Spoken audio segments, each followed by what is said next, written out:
Welcome to the deep dive. I'm really glad you could join us today because we have a genuinely baffling stack of research to unpack. Oh, absolutely. I mean, we are looking at investigative reporting from John Ronson at The Guardian, transcripts from the UK Parliament, records from private investigators. Yeah, and a whole lot of maritime law documents. Yeah. And well, to kick things off, I want you to picture something for a second. Just imagine walking through a bustling Las Vegas casino. Okay, quite the visual. Right. Then you walk through a major theme park, and finally you cross an international border checkpoint.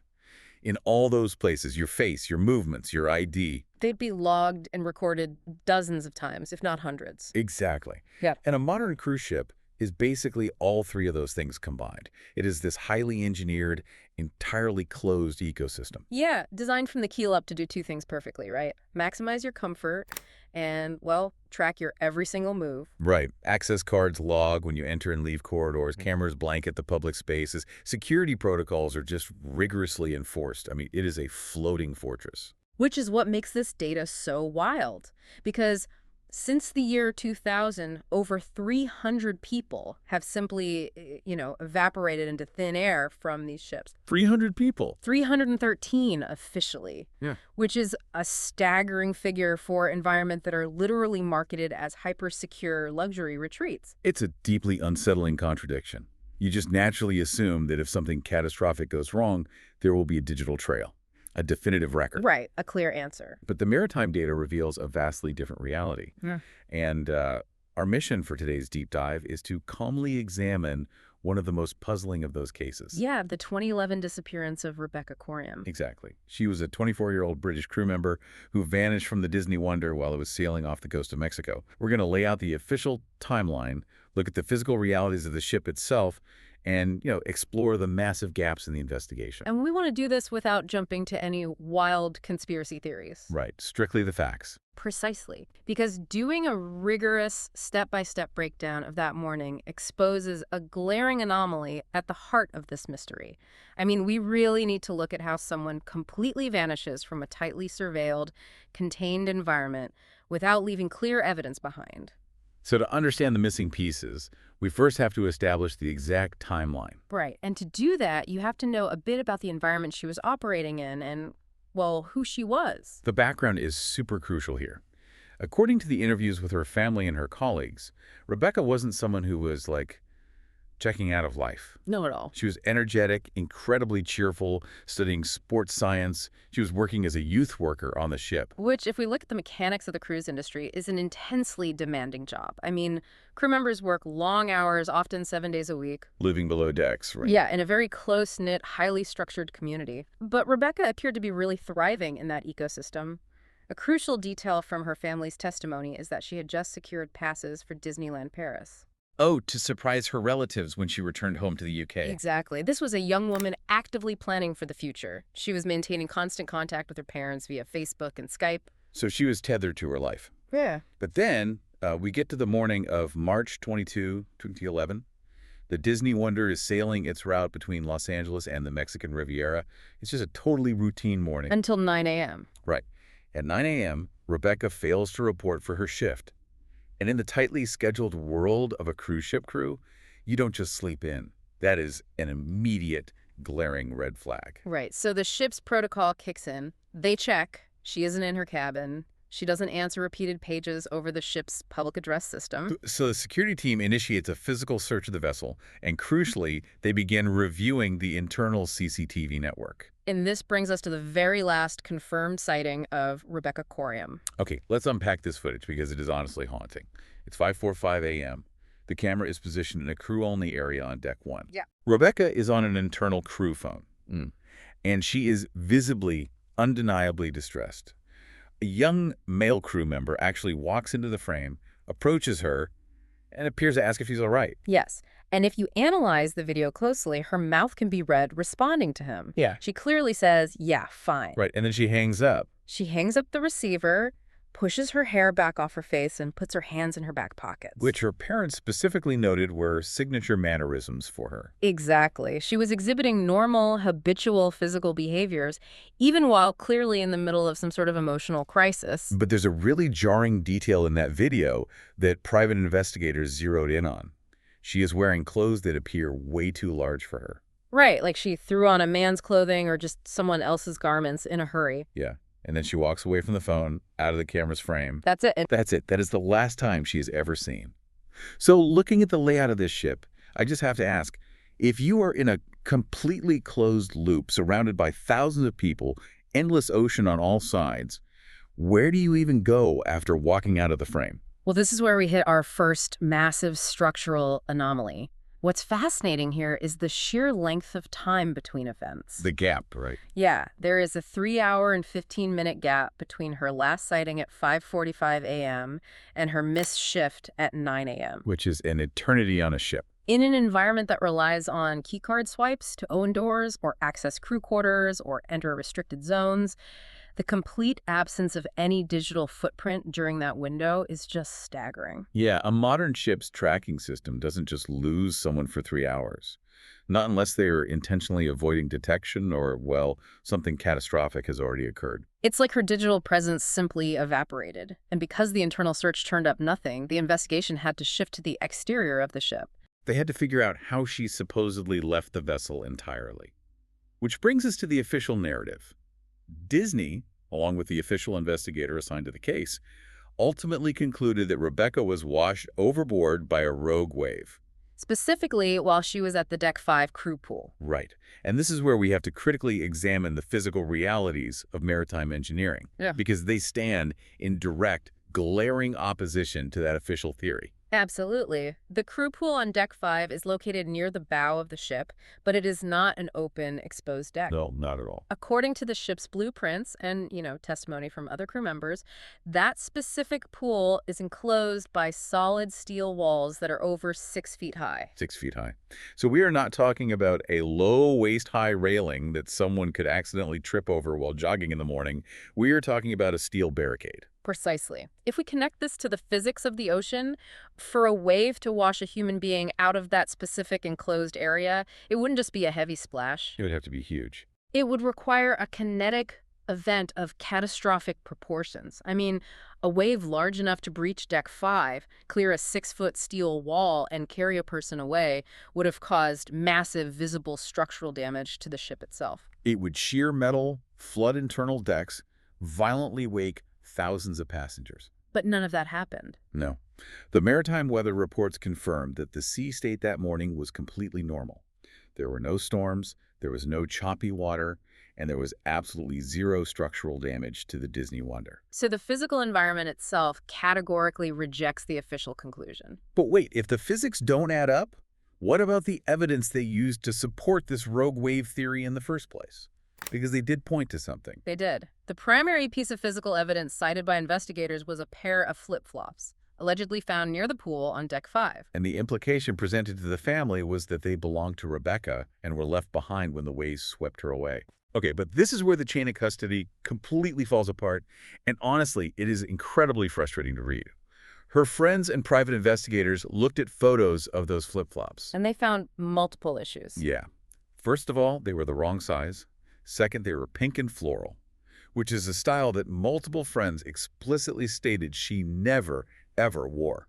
But the real kicker. Yes, the absolute kicker is that they literally had another crew member's name and cabin number written right on them in marker. Exactly. And despite this glaring inconsistency, the investigative reports indicate that no forensic testing was ever conducted on that footwear. None. No DNA swabs, no fingerprinting, nothing. That just defies all logic. I mean, that is like finding a muddy footprint at a crime scene in your house, realizing the footprint perfectly matches your neighbor's shoe, and then the police just put it in an evidence box and never bother to go knock on the neighbor's door to ask why their shoe is in your house. Oh. It's a great analogy.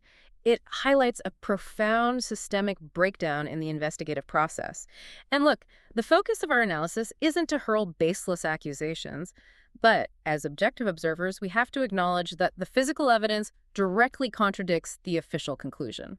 You cannot have a rogue wave in calm seas that leaves no damage. And you cannot build a definitive case on footwear that demonstrably belongs to a completely different person on the ship.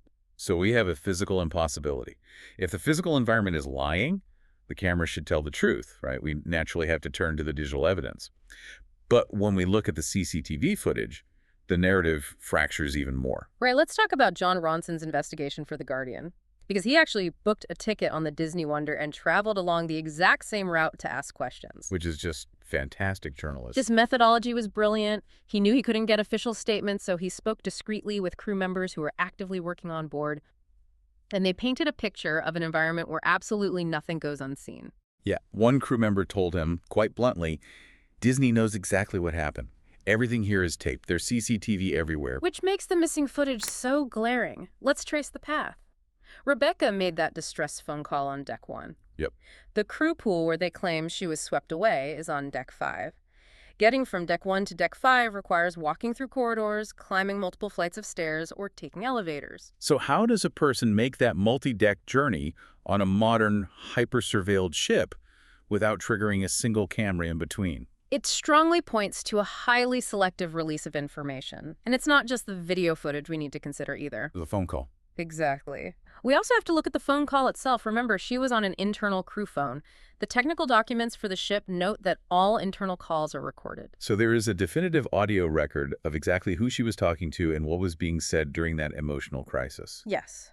But that audio has never been released. The family hasn't heard it. The public hasn't heard it. And when you have an information vacuum like that, rumors are just going to rush in to fill the void. I mean, the investigative pieces mention whispers among the crew about a complex love triangle involving Rebecca, her girlfriend, and a male crew member. There was also a really disturbing detail discovered by her parents when they were given her belongings. Right, her favorite pair of shorts were severely ripped, which led some private investigators to theorize there had been a violent physical struggle. We have to be careful here, though, to separate verified facts from shipboard gossip. The ripped shorts and the complex relationship dynamics are certainly pieces of the puzzle. But without the context of the phone call audio or the transitional CCTV footage, they remain floating variables. That's true. But I want to push back on the camera thing for a second because we have to look at this objectively. Someone who actually works on cruise ship IT systems pointed out that while they have massive camera coverage, a lot of those cameras aren't actively permanently recording. Because of the insane amount of digital storage that would require. Exactly. They run on a constant loop, rewriting over old footage every few days. So if a disappearance isn't flagged by security immediately, couldn't this whole thing just be a tragic IT failure, like a data limitation rather than a malicious cover-up? That is a very fair, grounded perspective. Corporate data storage policies are governed by cost and compliance, not necessarily by the forensic needs of a future missing persons investigation. Right, it's just logistics. It is entirely possible that some transitional hallway footage was simply overwritten by the server. However, that logic completely falls apart when we look at the evidence we absolutely know was captured and preserved. The internal phone call. Namely, the internal phone call audio and whatever the CCTV caught right before and after that Deck 1 sighting. The refusal to release the full internal security report, or that specific audio recording, isn't a server failure. It's a choice. That is a deliberate policy decision, and that decision creates the exact conditions where conspiracy theories thrive. Right, because if you are legally holding back the tape, people are naturally going to assume the worst about what is on it. And that brings us to the darkest, probably most frustrating part of this whole deep dive. We have to look at how this investigation was actually handled by the authorities. The jurisdiction issue. Yeah, because wait, if the Disney Wonder is operated by an American company, but it's sailing off the coast of Mexico, who is actually in charge of the crime scene? Because it seems like the rules of the game just completely change once you leave port. This is what legal scholars refer to as a jurisdictional black hole, and understanding how it works is crucial. The Disney Wonder, despite being operated by an American corporate giant, is registered in the Bahamas. This is that maritime practice called flying a flag of convenience, right? Yes, very common practice. Okay, let's break that down for everyone. Why does a massive U.S. corporation register their billion-dollar ship in a small island nation? It mostly comes down to economics and regulation. By registering in countries like the Bahamas, Panama, or Liberia, cruise lines can bypass strict U.S. labor laws, minimize their tax burdens, and operate under much looser environmental regulations. Makes business sense. But the darker side of that financial benefit is jurisdiction. Under international maritime law, the country where the ship is registered is the country responsible for investigating crimes on board in international waters. It's like this ship is a pop-up country. You have this temporary population of 3,000 people, American passengers, British crew members, sailing near Mexico. Mhm. But the laws governing them aren't based on their citizenship or where the ship departed from. Exactly. U.S. and Mexican authorities are completely locked out. The laws are entirely dictated by whatever flag happens to be painted on the back of the boat. It leaves families wandering in an insane jurisdictional maze. And the practical application of that jurisdiction in Rebecca's case was, frankly, severely lacking. The Bahamian police force sent a single investigator, Paul Roll, to handle the case. One guy. One guy. He flew to Los Angeles when the ship docked. He spent only 1, maybe 2 days on the vessel, and during that brief window, out of a crew of 950 people, he interviewed exactly 6. 6 people. Yeah. Out of almost 1,000 crew members who lived and worked with her. Yes. And perhaps even more astonishingly, he interviewed 0 passengers.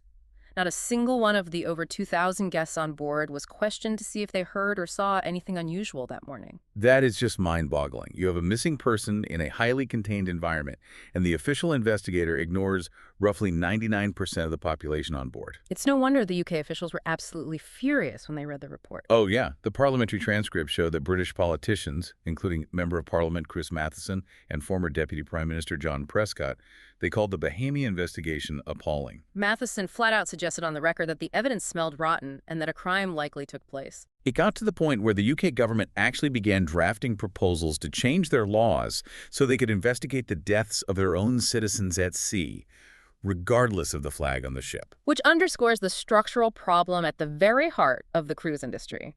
Cruise lines are, first and foremost, hospitality businesses.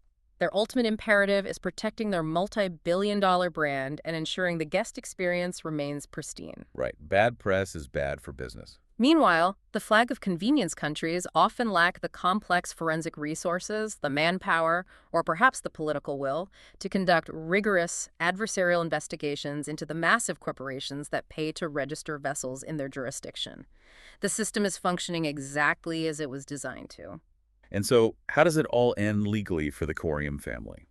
In 2015, 4 years after Rebecca vanished, Disney settled out of court with her parents. For an undisclosed sum. Right. And it was bound by a strict non-disclosure agreement.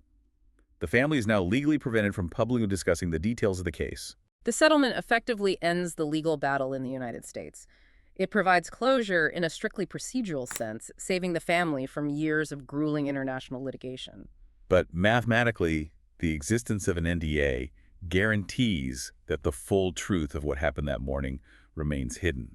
It legally seals the vacuum. So let's pull all of this together. We started by talking about the illusion of the cruise ship. When you step onto one of these massive, glittering vessels, you feel like you are in a hyper-secure luxury resort. You see the cameras tracking the hallways, you see the security guards, you swipe your key card, and you feel safe. But as the case of Rebecca Coriam shows us, you are actually entering a jurisdictional gray area.